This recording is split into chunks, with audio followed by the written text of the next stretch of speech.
जब से मेरी शादी हुई है, शादी में भी हमने यही नाम लिखा था कि शुभम रिसोर्ट के पीछे, और हमारा मकान शुभम रिसोर्ट के पीछे ही है।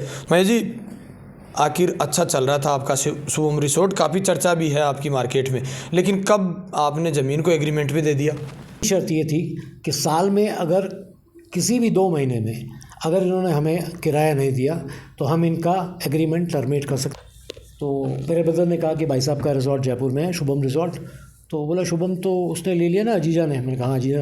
बोला किस चोर को दे दिया आपने? मैं क्या मतलब? बोला 6 लाख रुपए मेरे 6 साल से खा के बैठा है, हो सकते हैं।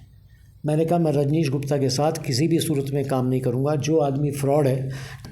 तो क्या लगता है अब क्या होगा, आखिर ये मामला किस तरफ जाएगा? अब समझौता, अगर रजनीश गुप्ता आपके सामने आते हैं तो क्या करेंगे आप? आपकी प्रॉपर्टी को रखेंगे या फिर उनको वापस लीज पे देंगे? ICICI के पास में रही 50-55 लाख रुपए मुझे हर महीना उनसे किराया आता था। कोविड के बाद में जब उन्होंने ICICI ने बंद कर दिया तो होटल इंडस्ट्री में बड़ा, आपको सबको पता है कि बहुत नुकसान चल रहा था। तब ज़मीन कैसे सेफ़ है? आज अगर मान लीजिए आपकी ज़मीन पे आकर के कोई इस तरीके का माफिया बैठ जाए और वो वहाँ पे पैसे देना बंद कर दे, वहाँ से पैसा कमाता रहे, तो मेरे ज़मीन मेरे खर्चे नहीं है, मेरे बैंक, उसकी मजबूरी किस तरीके की है, वो लड़की क्या चाहती है ये तो मैं नहीं जानता। लेकिन हाँ, रजनीश गुप्ता उसको क्यों मजबूर कर रहा है, उससे क्या कर रहा है, ये आपको सवाल रजनीश गुप्ता से। तालामोड़ स्थित अजीजा रिसोर्ट का हमने मामला चलाया था, लोगों ने देखा भी है।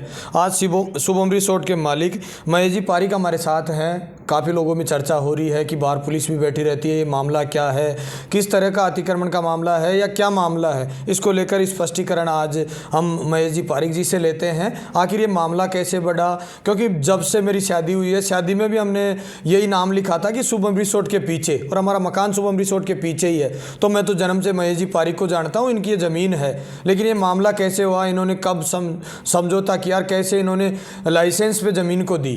महेश जी, आखिर अच्छा चल रहा था आपका शुभम रिसोर्ट, काफ़ी चर्चा भी है आपकी मार्केट में, लेकिन कब आपने ज़मीन को एग्रीमेंट भी दे दिया? देखिए, मैं लगभग यहाँ 35 साल से हूँ और 35 साल से शुभम रिज़ॉर्ट है। यहाँ के, जैसा आपने कहा कि आपकी शादी में मेरा रिज़ॉर्ट का नाम लिखा गया था, यहाँ की एक एक ढाणी में, एक एक गांव में, एक एक बच्चे से मेरा वाकिफ़ हूँ, वो मुझसे वाकिफ़ हैं। यहाँ 35 साल में मैंने कभी चंदबाजी थाना ही नहीं देखा, कभी ज़रूरत ही नहीं पड़ी, क्योंकि हम जिस परिवार से हम कोई गलत काम कर ही नहीं सकते। ये पहले रिज़ॉर्ट ICICI बैंक के पास में था, जिन्होंने 13 साल तक इसको यूज़ किया एज ए लर्निंग सेंटर। उसके बाद कोविड आ गया। कोविड में ICICI बैंक का एग्रीमेंट हमारा ख़त्म हो गया। 2 साल तक प्रॉपर्टी बिल्कुल बंद रही, यहाँ कोई इनकम नहीं थी। तब विचार आया कि इस प्रॉपर्टी को किसी को लीज़ पे दे देते हैं। तो बहुत सारी पार्टियाँ आई। फाइनली ये रजनीश गुप्ता मेरे पास आए। उन्होंने कहा साहब मेरे बैंक्वेट्स हैं 3 दिल्ली में और मैं बहुत अच्छा काम करता हूँ, ये है वो है, और हमारा नेगोशिएशन चलता रहा। फिर मैं दिल्ली गया, उनके बैंक्वेट्स वगैरह देखे तो मुझे लगा ठीक ठाक पार्टी है। हमने इनके साथ एग्रीमेंट कर लिया 2023 में। इन्होंने 9 महीने का तो हमसे टाइम मांगा कि साहब हमको यहाँ थोड़ा बहुत ठीक करना है, ये करना है, वो करना है। उसके बाद हमारा जो एग्रीमेंट था उसकी 2 प्रमुख शर्तें थी। पहली शर्त ये थी कि साल में अगर किसी भी 2 महीने में अगर इन्होंने हमें किराया नहीं दिया तो हम इनका एग्रीमेंट टर्मिनेट कर सकते हैं और अपना ताला लगा सकते हैं। ये एग्रीमेंट की शर्तें दोनों पक्षों ने तैयार की।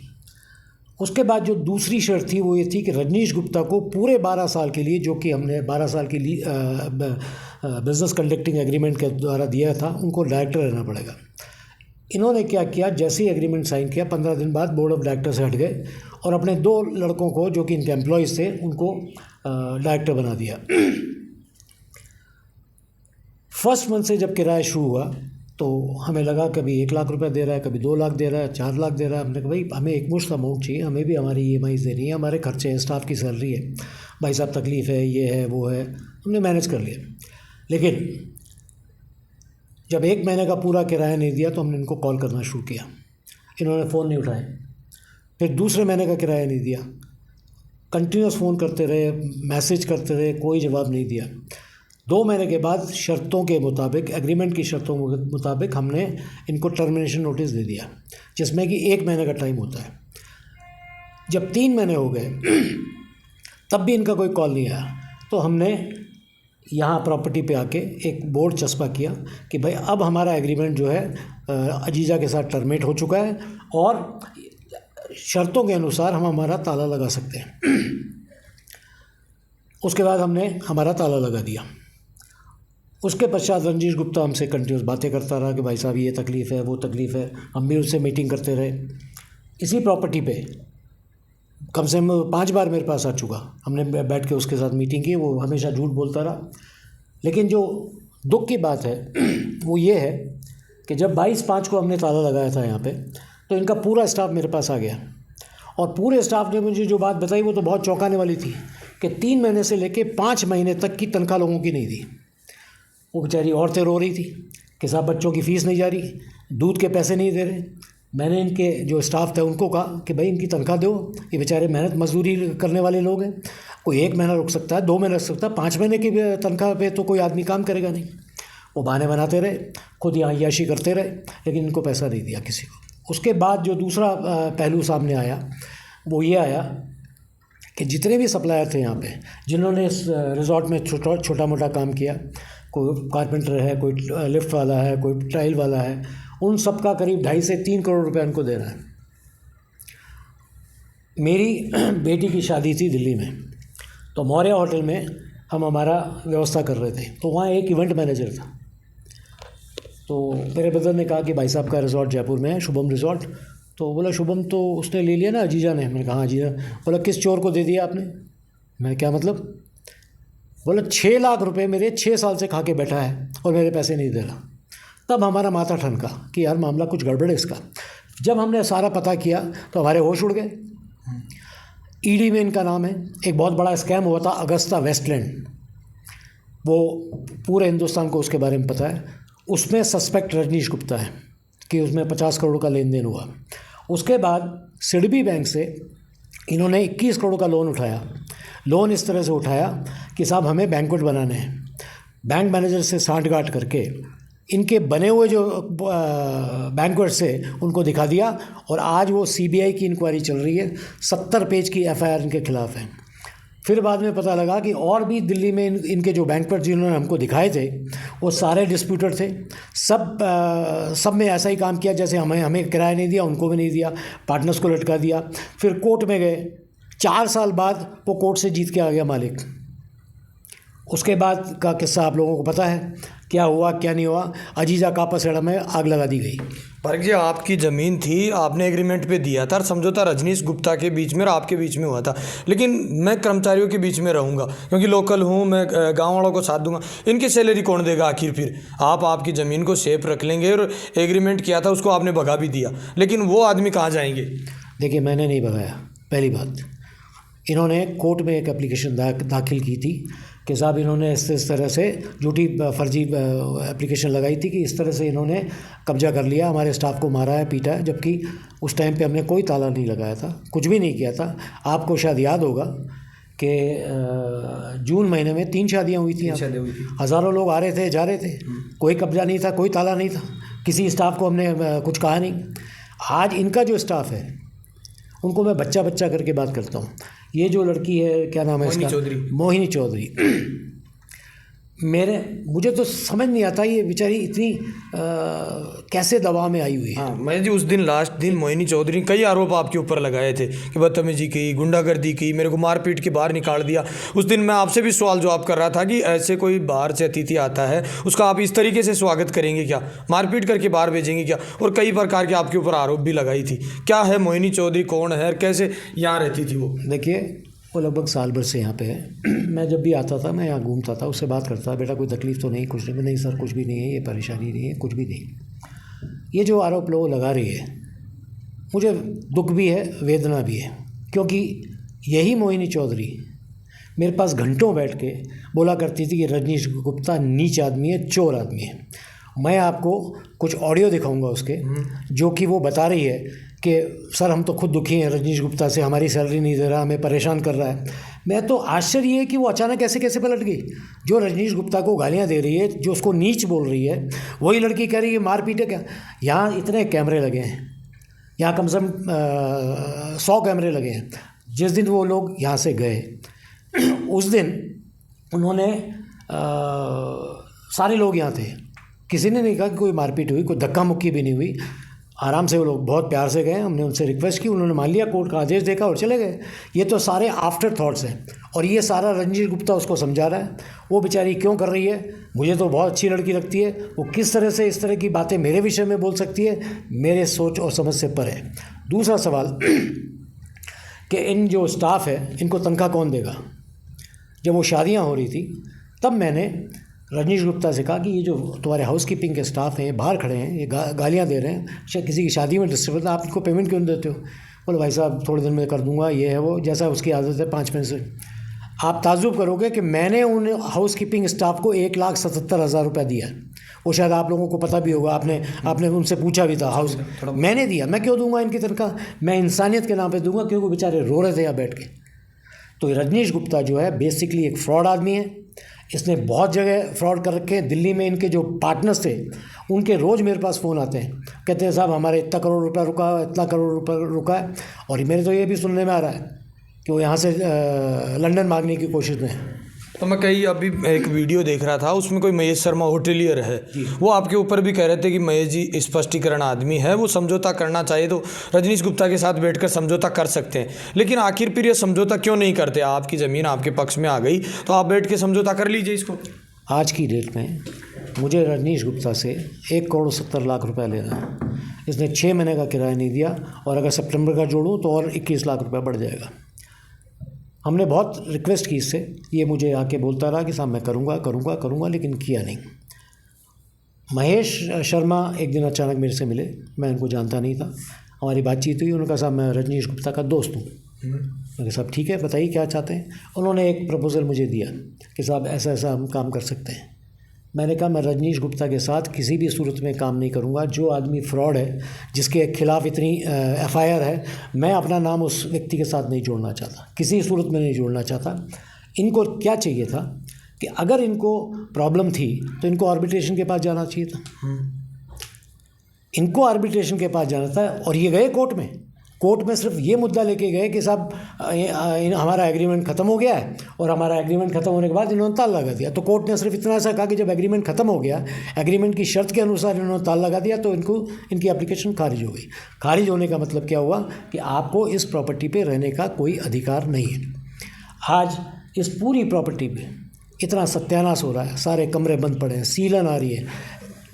मुझे दुख होता है कि जो मैंने हड्डियां गला के जिस प्रॉपर्टी को बनाया, जो 35 साल से मैंने इस प्रॉपर्टी को सहेज के रखा, रजनीश गुप्ता और उसके स्टाफ ने पूरी प्रॉपर्टी का सत्यानाश कर दिया। आज की डेट में इसको मुझे दोबारा अगर करना पड़ेगा तो मुझे करोड़ों रुपए लगा के दोबारा खड़ा करना पड़ेगा।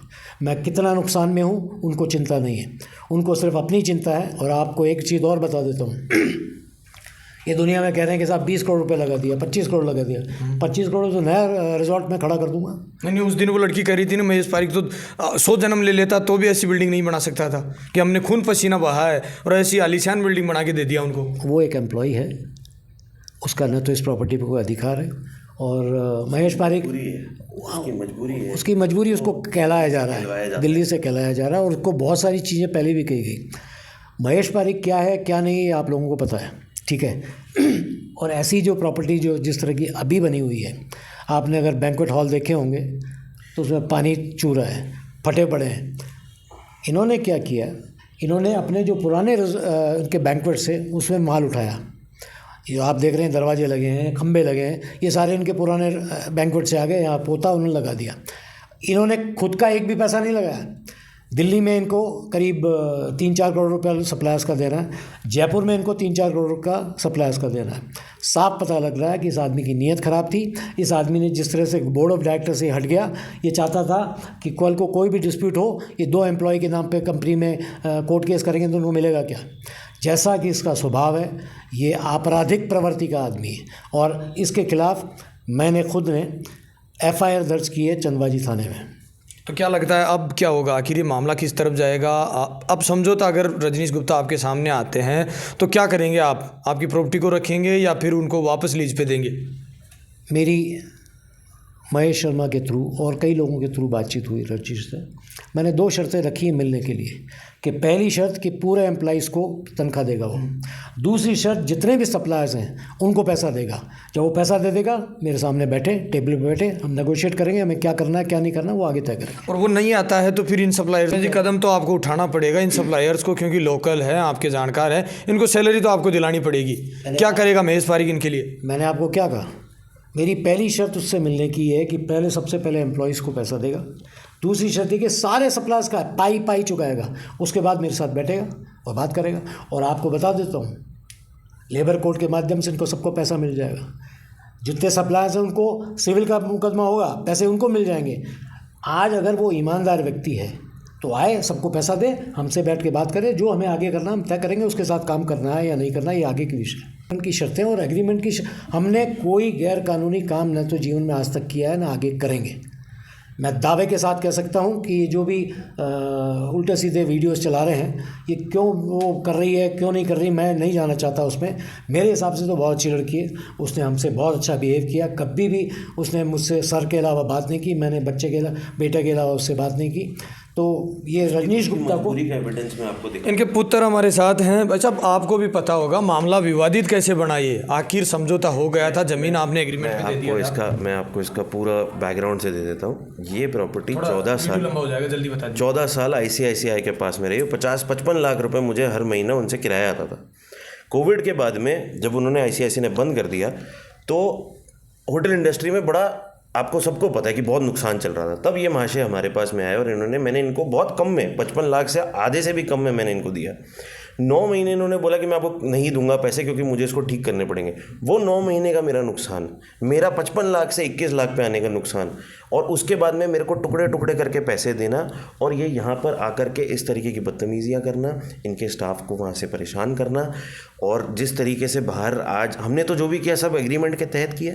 हमारे एग्रीमेंट भी आप चाहो मैं आपको पढ़ा देता हूँ अभी के भी। इन्होंने किस तरीके से उस बच्ची को बोला है कि आप देखिए ये क्या करना चाहते हैं। मैं वीडियो चला दूंगा, ये वीडियो चला, ठीक है आप ये चला देंगे। तो ये किस तरीके से उनको प्रेशराइज करते हैं, ये एक तरीके का माफिया है रजनीश गुप्ता। हाँ, ये एक तरीके का माफिया है। ये दिल्ली में भी यही करते हैं। दिल्ली में आप किसी के पास भी जाएंगे वहाँ पे आपको सब ये बताएंगे कि इनका काम ही ये है, इनकी ये तरीका है, इनका ये मोडस ऑपरेंडी है, ये ऐसे ही करते हैं और हर जगह पे इनका ये ऐसे ही हुआ है। ऐसी कोई जगह नहीं है जहाँ पे ऐसा नहीं हुआ हो। ये माफिया शब्द इनके पार्टनर मतलब आपकी ज़मीन में सुधार हुआ है, प्रॉपर्टी को सही कर दिया आपने, एग्रीमेंट पे दे दिया, तो वो तो लगा है पैसा, यहाँ सेफ है ना ज़मीन? तो कैसे सेफ है सर? ज़मीन कैसे सेफ़ है? आज अगर मान लीजिए आपकी ज़मीन पे आकर के कोई इस तरीके का माफिया बैठ जाए और वो वहाँ पे पैसे देना बंद कर दे, वहाँ से पैसा कमाता रहे, तो मेरे ज़मीन मेरे खर्चे नहीं है, मेरे बैंक की EMI नहीं है। मैंने भी इस ज़मीन को ठीक किया है, इस ज़मीन को मेरे पिताजी ने खरीदा है, उसके बाद में मैंने इस ज़मीन में बना के दिया है, एक एक ईंट हमने लगाई है। उन्होंने कौन सी यहाँ पर हमारे एग्रीमेंट में उनको एक ईंट लगाने की भी परमिशन नहीं है। 25 करोड़ रुपये कैसे लग जाएंगे आप ये बताइए? एक कमरा नहीं बनाया, 25 करोड़। भाई ये मोहिनी चौधरी आरोप क्यों लगा रही थी, आपके साथ रहती थी और या क्योंकि उनको अब उनकी मजबूरी क्या है, देखिए ये तो मैं नहीं जानता हूँ। कोई एक लेडी है, उस लेडी की क्या मजबूरी हो गई हमें तो नहीं पता है। वो लड़की अच्छी है, जितनी बार बैठी है, जितनी बार बात करा है, कभी उसने हमसे ना तो कोई बदतमीजी से बात करी या इस तरीके के कोई आरोप, बहुत अच्छे से बात हुई। कई बार कई रिकॉर्डिंग्स हैं कि बहुत अच्छे से बात चल रही है। हमारे पास दुनिया भर के सबूत हैं, उनके पास एक सबूत नहीं है कि उसकी मजबूरी किस तरीके की है, वो लड़की क्या चाहती है, ये तो मैं नहीं जानता। लेकिन हाँ, रजनीश गुप्ता उसको क्यों मजबूर कर रहा है, उससे क्या कर रहा है, ये आपको सवाल रजनीश गुप्ता से पूछना चाहिए। और तो और मैं एक और बात कहना चाहता हूँ कि आज अभी तक यहाँ पर कई लोगों के इंटरव्यू हो गए, चाहे वो महेश शर्मा जी हों, चाहे वो मेरे फादर हों, चाहे वो मैं हूँ, कितने लोग हो गए। इस सब के बीच में जो मैंने आपको एक शब्द लिया, एक माफिया आदमी है, वो कहीं क्यों नहीं दिखता है? उसका इंटरव्यू कभी क्यों नहीं आ पाता है? आज महेश शर्मा जी को आप बोले ना सर बैठा के एक बार बात तो करवा दीजिए उनसे, वो सामने कभी क्यों नहीं आ पाते? इससे आपको पता लगेगा कि आपराधिक प्रवृत्ति किस इंसान की है। अगर मैं मेरी इस ज़मीन को बंद ना करूं, नहीं बचाऊं, तो यहाँ पर ये तो बर्बाद कर देंगे मेरी ज़मीन को। पूरा जंगल हो रखा है मेरी ज़मीन के अंदर। इस तरीके से इन्होंने यहाँ पर दुनिया भर के क्या क्या इन लोगों ने किस तरीके से यहाँ पे काम किया, मैं आपको कैसे बताऊँ। मैं कहना भी नहीं चाहता हूँ। अब ये मामला किस करवट जाता है, महेश जी कह रहे हैं कि मेरा पहली शर्त यही रहेगी कि पहले तो सप्लायर्स को मैं सैलरी दिलाऊंगा, उसके बाद में जो समझौता होगा वो रजनीश गुप्ता के साथ बैठकर होगा। लेकिन अब रजनीश गुप्ता इनसे आकर संपर्क करेंगे नहीं करेंगे, लेकिन इनकी ज़मीन को अब इनके खुद के पास जो एविडेंस है उनके एविडेंसों के अनुसार ही अपनी ज़मीन को कवर कर लिया और आखिर अजीजा से अब शुभम रिसोर्ट हो गया है। आप मेरे साथ देख रहे हैं तेज मीडिया ग्रुप और मैं हूँ तेजपाल। जय हिंद, जय भारत।